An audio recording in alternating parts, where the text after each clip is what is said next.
படம் சூப்பராக இருக்குப்பா, வேறு லெவல்.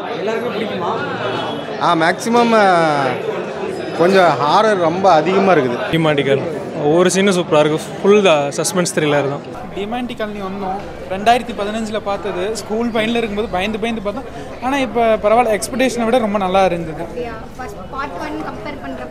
பார்ட் 1 இதுவும் சேம் தான், பட் பார்ட் 3 தான் காமிப்பாங்க போல. ஆனால் ரொம்ப நல்லா இருந்துச்சு, எல்லாரும் பார்க்கலாம் கண்டிப்பாக. நல்லா இருந்துச்சு, பார்க்கலாம், எல்லாருமே பார்க்கலாம். சூப்பராக இருந்துச்சு, நல்லா இருந்துச்சு. டிமாண்டிக்கல் ஒவ்வொரு சீனும் சூப்பராக இருக்குது. ஃபுல் சஸ்பென்ஸ் த்ரில்லர் தான்.